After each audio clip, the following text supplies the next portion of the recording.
ஆண்டவரும் இரட்சகருமாகிய இயேசு கிறிஸ்துவின் நாமத்தினாலே இன்றைக்கு இந்த லோகோஸ் வேத பாடசாலையின் மூலமாக வாரந்தோறும் ஒரு வேதத்தை பற்றி வேதாகம வரலாற்று உண்மைகளை நாம் பார்த்து வருகிறோம்.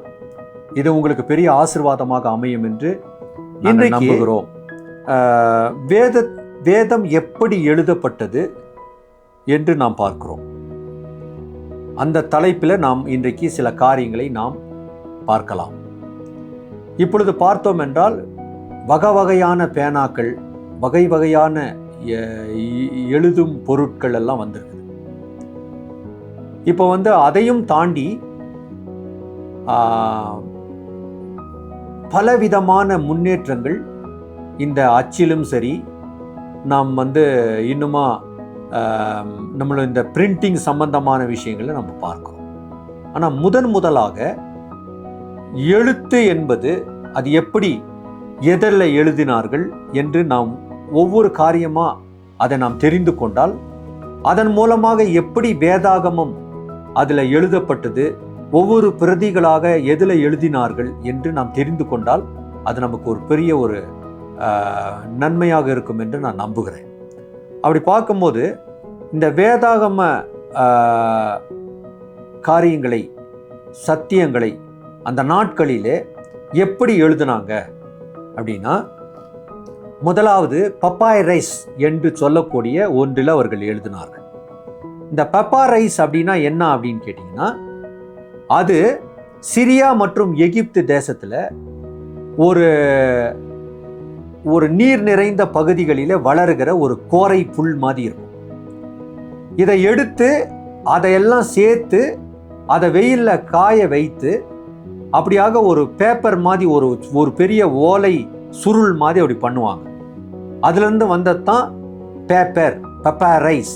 ஸோ அதில் அவர்கள் அந்த காய வைத்து அதை சுருளாக சுருட்டி அதில் தான் அவர்கள் எழுதி வைத்திருந்தார்கள். இதை நம்ம முதலாவது பார்க்கணும். ரெண்டாவது பார்த்தீங்கன்னா பார்ச்மெண்ட் அப்படின்னு சொல்லப்படுவது. இந்த பார்ச்மெண்ட் அப்படின்னா என்ன அப்படின்னு கேட்டிங்கனாக்கா, ஆட்டினுடைய, அதாவது செம்மறி ஆட்டினுடைய தோலிலே அவர்கள் அந்த தோலை எடுத்து அதை காய வைத்து அதை அவர்கள் எழுதுவதற்காக ஒரு காகிதத்தை போன்று உபயோகப்படுத்தினார்கள். அடுத்தது பார்த்தீங்க அப்படின்னு கேட்டிங்கன்னா வெல்லம் அப்படின்னா என்ன அப்படின்னு கேட்டிங்கன்னா, நாட்களில் இந்த வெல்லம் அப்படின்ற உபயோகப்படுத்தினாங்க. இப்போ நமக்கெல்லாம் வெல்லம் அப்படின்னா நம்ம உபயோகிக்கிற இந்த வெல்லத்தை தான் ஞாபகத்தில் வரும். ஆனால் அந்த வெல்லம் என்பது என்னன்னா, அதுவும் ஒரு விதமான மிருகத்தினுடைய, அதாவது குட்டி மிருகத்தினுடைய, ஒரு கன்று குட்டி அல்லது ஒரு எருமை குட்டி, இந்த குட்டிகளினுடைய தோல் கொஞ்சம் சாஃப்டா இருக்கும். அதை அவர்கள் உரித்தெடுத்து அதை அவர்கள் பதப்படுத்தி அவர்கள் வைத்து அதில் எழுதினார்கள். அடுத்ததாக பார்த்தீங்க அப்படின்னு கேட்டிங்கன்னா ஆஸ்ட்ராக்கிள் அப்படின்னு சொல்லுவார்கள். அப்படின்னா என்ன அப்படின்னு கேட்டிங்கன்னா, அது ஒரு விதமான ஒரு ஓடு போன்றிருக்கும். அதை அதற்குனே செய்து மண்ணில் செய்து அந்த ஓட்டில் அதற்கு மேலே அவர்கள் எழுதினார்கள். அடுத்ததாக பார்த்தீங்கன்னா கற்களிலே அவர்கள் எழுதினார்கள். அடுத்ததாக பார்த்தீங்கன்னா அவர்கள் களிமண் பலகையை உபயோகப்படுத்தினார்கள். களிமண் பலகையில் எழுதி அதை காய வைத்து அதை பத்திரப்படுத்தி அவர்கள் உபயோகப்படுத்தினாங்க.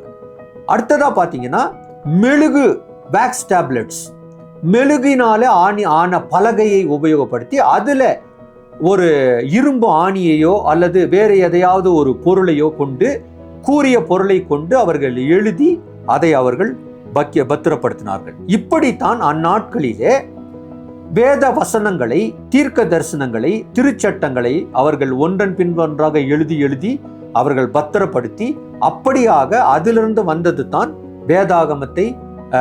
இப்பொழுதுக்கு நாம் காண்கிற வேத வசனங்களை நாம் அப்படித்தான் நாம் பெற்றுக்கொண்டிருக்கிறோம்.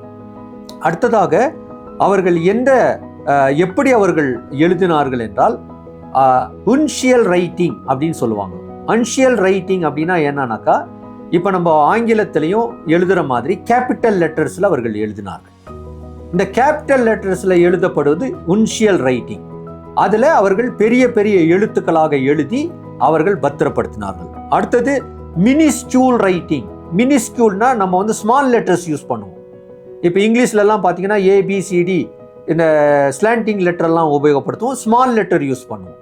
அப்போ அந்த மாதிரி ஸ்மால் லெட்டர்ஸில் அவர்கள் எழுதி அவர்கள் வைத்தார்கள். ஸோ இப்படியாக வேதாகமம் நமக்கு முதலாக தோல் சுருள்களிலே, மிருகத்தின் தோலிலே அல்லது ஒரு தாவரத்தினாலே உற்பத்தி செய்யப்பட்ட அந்த மாதிரியான வடிவம் இப்படியாக எழுதப்பட்டு பல்வேறு வகையில இப்படி மெட்டீரியல்ஸ்னால வேதாகமத்தினுடைய வரலாறு, வேதாகமத்தினுடைய தீர்க்க தரிசனங்கள், திருச்சட்டங்கள் எல்லாம் எழுதப்பட்டு அதுக்கு பின்பதாக பத்திரப்படுத்தப்பட்டு அவைகள் அப்படியாக டிரான்ஸ்ஃபார்ம் பண்ணப்பட்டு டிரான்ஸ்மிட் ஆகுது ஜெனரேஷன் டு ஜெனரேஷன், சந்ததியாக அப்படியே டிரான்ஸ்மிட் ஆகி அதுக்கு பின்பதாக அவர் அச்சிடப்பட்டு இன்றைக்கு நம்முடைய கரங்களிலே வேதாகமாக கிடைத்திருக்கிறது. ஸோ இப்படியான ஒரு அற்புதமான ஒரு நூல் நம்முடைய வேதம். அது ஆரம்ப கட்டத்தில் எவ்வளவு கடின பாதையை கடந்து நம்முடைய கரங்களிலே வந்திருக்கிறது என்பதை இதன் மூலமாக நாம் விளங்கிக் கொள்ளலாம். கர்த்தர் உங்களை ஆசீர்வதிப்பதாக. மீண்டும் அடுத்த வாரம் வேறொரு உண்மை நிகழ்வோடு கூட, வரலாற்று சம்பவத்தோடு கூட உங்களை சந்திக்கிறேன். கர்த்தர் உங்களை ஆசீர்வதித்து பலப்படுத்துவார். ஆமென்.